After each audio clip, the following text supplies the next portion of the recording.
नमस्कार दोस्तों, आज की कहानी एक इमोशनल हॉरर स्टोरी है। तो हम कहानी शुरू करते हैं। किरण, आशीष और रेनू जी अपने नए घर में प्रवेश करते हैं। प्रवेश करने के बाद घर में प्रवेश की पूजा करवाई जाती है, जिसके बावजूद कुछ दिन में ही किरण को घर में बहुत ही अजीबोगरीब चीज़ें महसूस होने लगती है।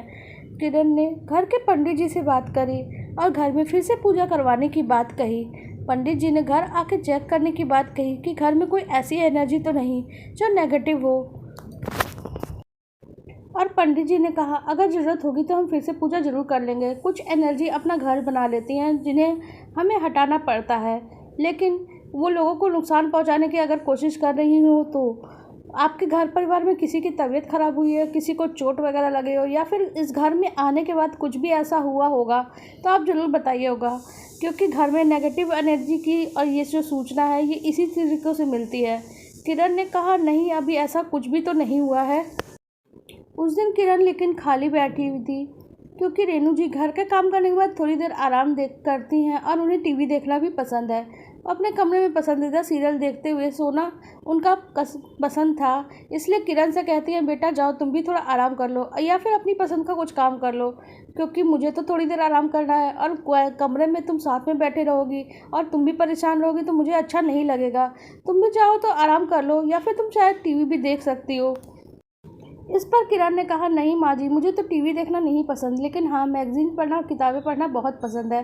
तो मैं अपने कमरे में जाके किताब पढ़ने के लिए जा रही हूँ। और किरण ने अपने कमरे में एक अलमारी बनवाई थी जो खास उसकी पसंदीदा किताबों से भरी हुई थी, और उसमें कथाओं में उसे बहुत रुचि थी। नॉवल पढ़ना, किताबें पढ़ना, मैगज़ीन्स पढ़ना वो उसका फेवरेट हॉबी थी, और वो इसीलिए वहाँ कमरे में चली गई।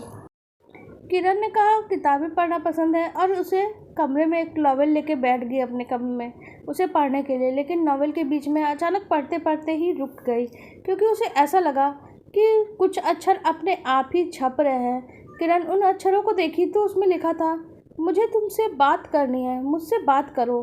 किरण को ये अक्षर अच्छी तरह से दिख नहीं रहा था, लेकिन कुछ ही पलों में वो अक्षर गायब हो गए और जो नॉवल में लिखा था फिर से वापस वही आ गया।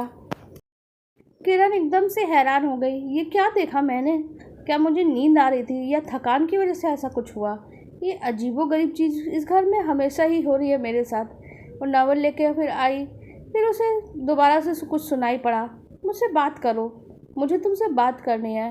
किरण को ये सब कुछ समझ में नहीं आ रहा था, क्या हो रहा है ये? किरण का मन खराब हो गया।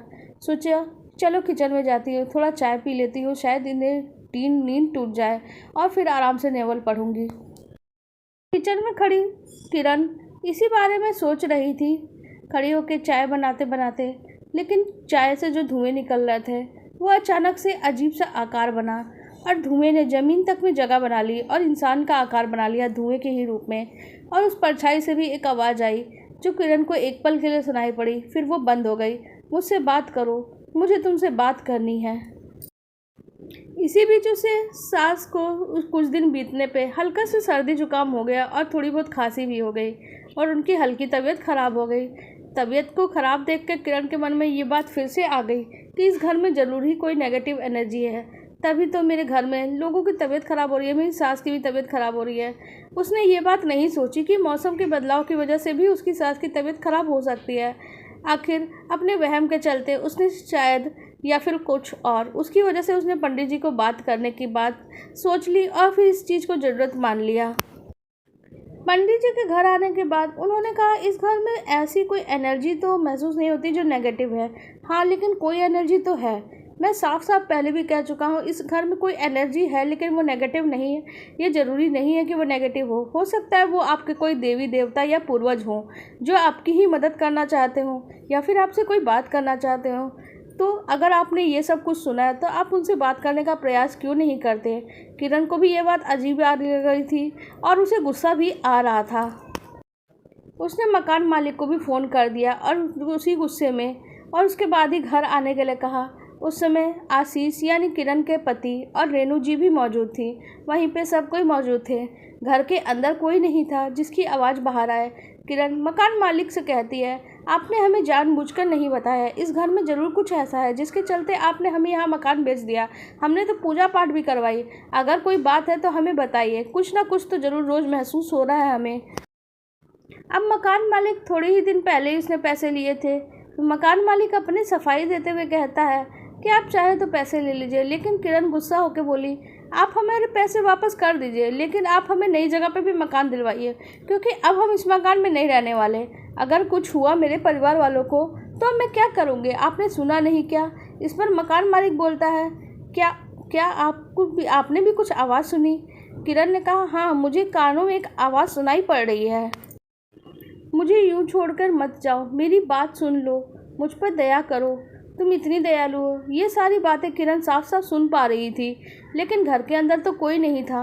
मकान मालिक से कहा, क्या आपने इसी घर में किसी को बंद कर रखा है क्या? घर के किसी कोने में बार बार मुझे महसूस हो रहा है, मुझे आवाज़ें आ रही हैं, मैंने साफ सुना। क्या आप लोगों ने सुना? इसके पति और उसकी सास से भी पूछते हैं और मकान मालिक से। वो लोग लेकिन साफ इनकार कर जाते हैं, साथ में उसके पति और सास भी, कि उन्हें कोई आवाज़ नहीं आई है। अब तो किरण को भी डर लगने लगा, क्योंकि जो आवाज़ थी या फिर कुछ भी दिखना सिर्फ और सिर्फ किरण के साथ ही हो रहा था। बाकी उसके पति या उसके सास सब कुछ देख रहे थे या सुन रहे थे, वो अपने आप ही नहीं महसूस कर पा रहे थे। घर में अपने आप चीज़ें गिरती, इसकी आवाज़ तो लोग सुनते, लेकिन जो ये अजीबोगरीब चीज़ें हो रही थी, जैसे किताब में लिखा जाना या चाय के धुएं से इंसान का आकार बनना, ये सब कुछ और ये आवाज़ तो सिर्फ किरण के साथ ही हुआ था। किरण मन ही मन बहुत ज़्यादा डरने लगी कि उस दिन रेणु जी की भी तबीयत थोड़ा ख़राब थी। रेणु जी ने कहा, मेरा मन थोड़ा ख़राब लग रहा है, मैं पड़ोस में जा रही हूँ तो मेरा मन थोड़ा बहल जाएगा। घर में आशीष भी नहीं था। किरण ने सोचा, चलो इसी बीच घर के काम पूरे कर लेती हूँ, शायद मुझे भी मानसिक शांति मिले। और यही सोच के वो बर्तन धोने के लिए किचन में गई। एक पल में लगा कि बर्तन अपने आप ही धुल गए हों। एक जगह पे उसे एक महिला भी खड़ी दिखाई दी, जो शायद बर्तनों को धो रही थी। उसे ऐसा ही लगा और उसे रोने की आवाज़ भी आ रही थी, जैसे वो दुखी हो और परेशान हो। उसके बाद किरण उसके पास जाती है, बोलती है, आप क्यों दुखी हैं? उसके कंधे पे हाथ रख के पूछती है कि आप यहाँ कैसे आ गई? क्या घर खुला हुआ था, या तो फिर शायद माँ जी ने आपको काम पे रखा है? पर आप इतनी दुखी क्यों लग रही है? मुझे पता है माँ जी बहुत दयालु है, उन्हें कोई भी ऐसा दिखेगा जो परेशान है और उन्हें काम की ज़रूरत है तो वो काम पे रख लेंगी, लेकिन उन्हें मुझे तो बता ही देना चाहिए था।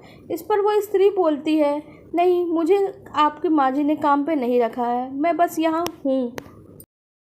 इस पर किरण बोलती है, शायद आपको काम की ज़रूरत है, इसलिए आप बिना बताए घर के अंदर चली आईं, लेकिन इस तरह से किसी के घर बिना बताए जाना अच्छी बात नहीं होती है। इस पर औरत बोलती है, नहीं, मैं यहाँ बहुत लंबे समय से हूँ, शायद हमेशा से ही हूँ, मैं लंबे समय से यहीं रह रही हूँ। इस पर किरण एक दो कदम पीछे हट जाती है, उसका दिल आशंकाओं से घबराने लगता है। इस पर औरत वो बोलती है, आप चाहे तो एक कुर्सी लेकर बैठ जाइए। किरण घबरा गई और एक कदम पीछे हटते हुए बोली, आप इस घर के अंदर कैसे आ गई? और हमेशा से हूँ, लंबे समय से, इसका क्या मतलब? ये घर तो केवल 4 साल पहले ही बना है, तो क्या आप 4 साल से इस घर के अंदर हैं? तो उस औरत ने कहा, नहीं, मैं शायद उससे पहले से भी यहाँ पे हूँ, और मैं जो कुछ भी बोलूँगी शायद आपको ये सुनने के बाद आपको धक्का लगेगा, इसीलिए मैंने कहा कि आप कुर्सी पे लेके उस पे ही बैठ जाइए। किरण थोड़ा घबरा सी गई। उसने पूछा, क्या कहना चाहती हो?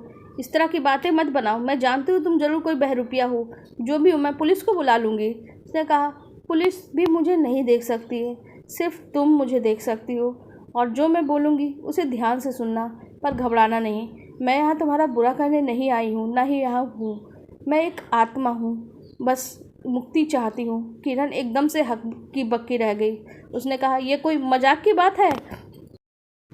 इस पर वो प्रेत आत्मा यानी उस स्त्री ने कहा, नहीं, मैं कोई मजाक नहीं कर रही हूँ, मैं हमेशा से यही हूँ, मैं एक आत्मा ही हूँ जिसे सिर्फ तुम देख सकती हो, क्योंकि तुम ही हो जो मेरी बातें सुन पा रही हो, मेरा दर्द सुन पा रही हो, इसीलिए मैं तुमसे अपना दर्द कहना चाहती हूँ। बस एक बार मेरी बात सुन लो, हो सकता है उसके बाद मैं इस घर से चली जाऊँ और मुक्त हो जाऊँ। मेरा मकसद किसी को नुकसान पहुँचाने का नहीं है, बस एक बार मेरी बातें सुन लो, मुझे भी एक मुक्ति मिल सके, इसलिए सुन लो। किरण तो बहुत ही ज़्यादा डर चुकी थी, उसे लगा ये सब कुछ वहम ही हो रहा है उसके साथ। उसने डॉक्टर के बारे में सोचा, मुझे डॉक्टर की ज़रूरत है, और वो अपना कदम डॉक्टर को फ़ोन करने के लिए बढ़ाने लगी, क्योंकि वो कल ही अपॉइंटमेंट लेके जाएगी। रेणु जी तब तक वहाँ किचन के पास आके खड़ी हो गई। किरण ने देखा उन्हें, बोला, ये औरत हमारे घर में पता नहीं कैसे बिन बोले घुस आई है, रेणु जी ने कहा, कौन सी औरत? किरण ने देखा वो औरत तो वहीं खड़ी है, फिर भी रेणु जी यानी उसकी सास वहाँ पे उसे नहीं देख पा रही हैं। किरण ये सब कुछ देखने के बाद तो बेहोश होने की स्थिति में आ गई और लगभग बेहोश ही हो गई होती जब तक रेणु जी ने उन्हें संभाल लिया और उसे हॉस्पिटल लेकर गई। किरण ने कहा, यह सब कुछ सिर्फ मेरे साथ हो रहा है, ये मेरे मन का वहम है, जो मुझे दिख रहा है किसी और को नहीं दिख रहा है। ज़रूर मेरी मेंटल हालत बिगड़ रही होगी। वापस आने पर डॉक्टर ने भी चेकअप किया और कहा कोई ऐसी बात लग तो नहीं रही किरण। लेकिन 2 दिन बाद फिर वापस किचन में गई तो किचन में फिर से उसे वही औरत नज़र आती है। इस बार किरण ने फैसला कर लिया था अपने मन को कड़ा करके, मैं नहीं डरूंगी, जो भी होगा मैं अपने देवी देवता की मूर्ति साथ में रखूंगी, मैं नहीं डरूंगी नहीं। यही सोच के किरण बहुत ही ज़्यादा हिम्मत करके किचन की तरफ जाती है। उस औरत से बोलती है, अगर तुम प्रेत आत्मा हो तो सिर्फ मुझे क्यों दिखाई देती हो, अपना मकसद क्यों नहीं बता देती? उस औरत ने लिखा, देखो उस दिन तो तुम बेहोश हो गई, तुमने मेरी बात सुनने के लिए अगर तैयार हो तो आज मैं तुमसे अपनी बात कहना चाहती हूँ और तुम मेरी बात सुन लो। किरण ने पूछा, क्या कहना चाहती हो तुम? उस औरत ने कहा, मुझे मरे हुए कितने साल हुए हैं ये तो मुझे भी नहीं पता, लेकिन जब मैं मरी थी, मेरी मृत्यु हुई थी, इस व्यक्ति ने मेरे साथ बहुत ही बड़ा धोखा किया। मुझे जिसकी आशा भी नहीं थी, वो मेरे पति का दोस्त बनकर आया मेरे ही घर में और मेरे जीवन में। वो मेरे पति के छोटे भाई के समान था। उसे मेरे पति ने घर में जगह दी, लेकिन उसने उसी की पीठ में छुरा भोंकते हुए मेरे साथ गलत करने की कोशिश की। जब मेरे पति 15 दिन के लिए टूर पे गए हुए थे, इसी बीच वो मेरे साथ गलत करने की कोशिश करता, लेकिन काम में असफल हो गया। इस काम में तो उसने मुझे चाकुओं से मार डाला। वहाँ उसी वक्त मेरी जान चली गई और अपनी बात को छुपाने के लिए उसने मेरी लाश को एक खाली ज़मीन में ले जाके गाड़ दिया था। उस समय यह घर नहीं बना था। मुझे मरे हुए कितने साल हुए मैं उस समय को नहीं गिन सकती। बस मेरी एक अंतिम इच्छा है कि मैं अपने पति को यह बता सकूं कि मैं भागी नहीं थी और एक बार अपने छोटे बच्चे को देख पाऊं। बस यही एक आखिरी इच्छा थी। किरण ने उससे पूछा, अगर तुम्हें नहीं पता तो कम से कम अपने पति का नाम ही बता दो, तो मैं शायद कोशिश करूं। यहाँ बहुत सारे ऐसे माध्यम हैं जिसे हम ऐप कहते हैं, किसी का नाम डालें तो हम उसे सर्च कर सकते हैं। मेरे पास फ़ोन की भी कुछ डायरेक्टरी हैं जिसमें कई लोगों के नाम रजिस्टर्ड हैं और टेलीफोन विभाग के लोगों से भी मैं बातचीत कर सकती हूँ। इस पर उस औरत ने एक नाम बताया था जो था रामकिशन। किरण ये सुनकर बोलती है, अच्छा मैं कोशिश करती हूँ। शाम के समय उसके पति आशीष घर आता है तो आज के दिन के बारे में पूछा, क्या आज तुम्हें फिर से वैसा कुछ महसूस हुआ था? किरण ने पहले तो इनकार कर दिया, फिर उसने कहा, अच्छा ये बताइए मुझे, अगर आप किसी को नाम पता करवाना हो, नाम किसी का, तो करवा सकते हैं क्या? आशीष ने कहा, हाँ कोशिश करूँगा, पर ये बताओ ये। तो उसने बोला कि हाँ एक व्यक्ति है रामकिशन नाम का, बस उसी का पता करवाना है। इस पर आशीष ने कहा, तुम ये नाम क्यों बोल रही हो? इस पर किरण ने पूछा, क्यों, इस नाम में क्या दिक्कत है? उस पर उसके पति आशीष ने कहा, यह मेरे पिता का नाम है, मेरे पिता का नाम भी यही है। इस वक्त वो लेकिन मेंटल असाइलम में है। किरण लेकिन फिर डर गई और उसने पूरी आत्मा देखने वाली सारी बात उसे बता दी और अपने पति को उसने कहा, वो महिला करीब 25-26 साल की ही लगती थी। ऐसा तो नहीं लगता कि वो कोई बूढ़ी औरत है, लेकिन आज के ज़माने में रामकिशन जैसा नाम तो कोई रखता नहीं है कि उस महिला के पति का नाम ऐसा हो। तो मुझे पता नहीं उसके मन में फिर अचानक क्या आया। किरण ने उसके पिता के बारे में पूछना शुरू कर दिया और सारी बातें उसे पता चली कि मेंटल असाइलम में वो क्यों गए। तो किरण को जब ये बात पता चली तो उसके पाँव के नीचे से ज़मीन खिसक गई, क्योंकि उसे ये पता चला कि उसकी माँ घर छोड़ के चली गई थी और इस बात का सदमा वो नहीं झेल पाए। और उनका एक दोस्त था जो उनके छोटे भाई के समान था, उसकी भी एक बहुत भयानक हादसे में दर्दनाक मौत हो गई थी। फिर उसने बताया, ये जो रामकिशन है यानी उनकी पत्नी, उनकी माँ का नाम रेणुका ही था। रेणुका उनकी माँ का नाम था, लेकिन जो हमारे साथ में रहती हैं यानी मेरी माँ, असल में वो मेरी माँ ही नहीं है। उन्होंने मुझे जन्म नहीं दिया है, हाँ, लेकिन बलिदान बहुत से दिए हैं मेरी ज़िंदगी को संवारने के लिए। रेणु जी उसकी असली सास नहीं है। ये बात जानकर उसने आशीष से पूछी तो उसे आशीष से पता चला कि आशीष जब बचपन में काफ़ी छोटा सा बच्चा था तभी उसकी माँ चली गई थी और उसके पिता की तबीयत इस तरह से ख़राब होने के बाद उसका पालन पोषण उसके पड़ोस में रहने वाली रेणु आंटी ने संभाल लिया था। रेणु आंटी एक विधवा महिला थी और उनकी कोई संतान भी नहीं थी। वह हमेशा से चाहती थी कम से कम उनकी कोई संतान होती। आशीष को बचपन से ही अपनी संतान के समान प्रेम करती थी। रेणुका जी से भी उनकी बहुत अच्छी दोस्ती थी, लेकिन रेणुका जी का जब कुछ पता नहीं चल पाने लगा आखिर, और उनके पिता की भी हालत ऐसी बुरी हो गई, तब रेणु जी ने ही उसे पालने का फैसला किया। आशीष को वही पाल रही थी और समय के साथ रेणु जी रेणु आंटी से माँ बन गई। इस बात का खुद आशीष को नहीं पता चला कि वो कब माँ बन गई।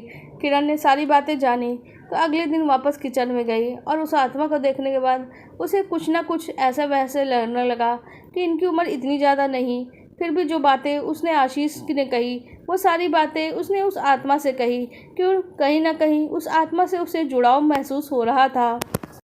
और वो हैरान हो जाने वाली बात थी किरण के लिए, क्योंकि इस आत्मा ने अपना नाम रेणुका साफ साफ शब्दों में कहा। हाँ, आशीष तो मेरे बेटे का नाम था। उस वक्त तो केवल वो 4 साल का था।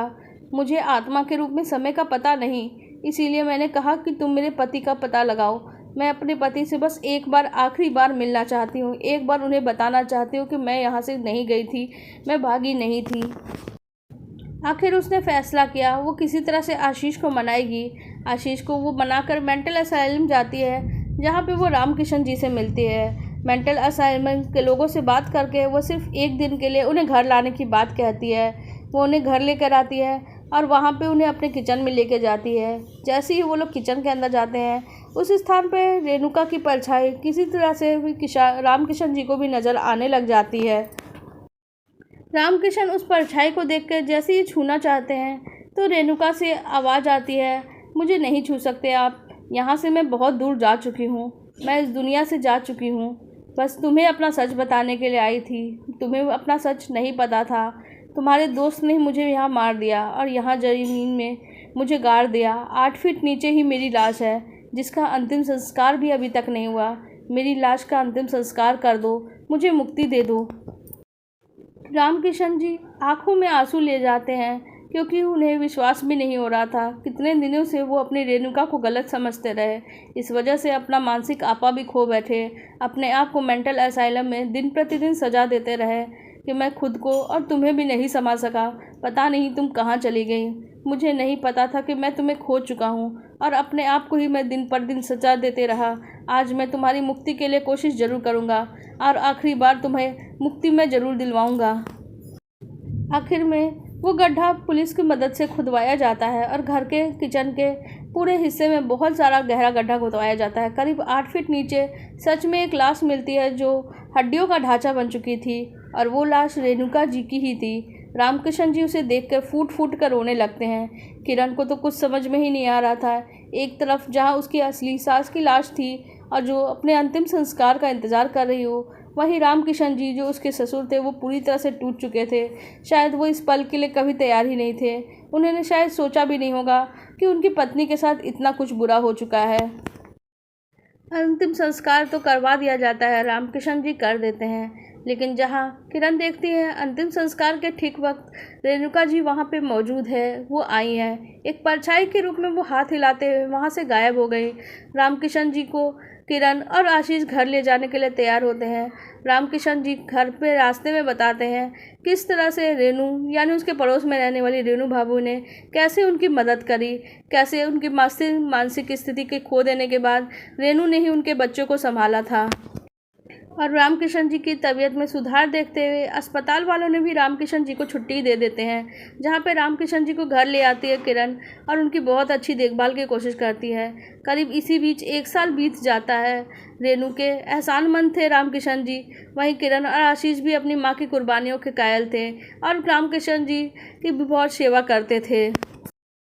एक दिन के बाद रामकिशन जी किरण और आशीष को बुलाते हैं और कहते हैं, मैं अपनी पत्नी रेणुका से मिलने के लिए घर से निकल रहा हूँ, क्योंकि अब मैं इस शरीर को त्यागने वाला हूँ। ये बात सुन के किरण कहती है, आप ऐसा क्यों कह रहे हैं पापा जी? रामकिशन जी कहते हैं, तुम्हें मैंने बस एक बात कहने के लिए तुम दोनों को बुलाया है कि तुम अपनी माँ का यानी रेणु भाभी का बहुत अच्छे से ध्यान रखना। मेरे जाने का समय हो गया है। रेणुका आई थी, उसने कहा है वो मुझे लेके जाएगी और मैं भी उसके साथ जाने की इच्छा रखता ही हूँ। और 3 दिन बाद ही अचानक रामकिशन जी अपने बिस्तर पर मृत पाए जाते हैं और किरण और आशीष को दुख तो बहुत होता है, लेकिन आशीष ने बचपन से ही पिता का प्यार नहीं पाया था। उन्हें सिर्फ 1 साल ही बचपन से इस बार पिता का प्यार पाया, लेकिन अब उन्हें खो चुका था, क्योंकि पिता अपने जीवन साथी के पास उनकी अंतिम यात्रा के लिए निकल चुके थे। रेणु जी भी बहुत दुखी थी, पर किरण और आशीष ने मिलकर उन्हें संभाल लिया। आखिर एक माँ की कुर्बानियों का फल तो उन्हें मिलना ही था। किरण और आशीष रेणु जी की बहुत ही अच्छी देखभाल करते हैं और माँ को अच्छे से अच्छा जीवन देते हैं। जीवन की हर ख्वाहिश जीते जी उनकी पूरी करने की कोशिश में लगते हैं, क्योंकि जितनी भी प्रयास करें वो अपनी माँ की कुर्बानियों की कीमत नहीं चुका सकते थे। उन्हें इस बात का महसूस ना हो कि उनके बलिदान का जीवन इस बार कोई उनके जीवन में मोल है कि नहीं है। किरण और आशीष के लिए सबसे ज़्यादा कीमती उनकी माँ ही थी, इस बात का उन्हें एहसास था, और यही उनके माता पिता के प्रति उसकी सच्ची श्रद्धांजलि भी थी। आपको हमारी ये कहानी कैसी लगी आप कमेंट सेक्शन में बता सकते हैं। अगर आपको हमारी वीडियो पसंद आ रही है तो वीडियो को लाइक कर दीजिए और हमारे चैनल को सब्सक्राइब कर लीजिए। धन्यवाद।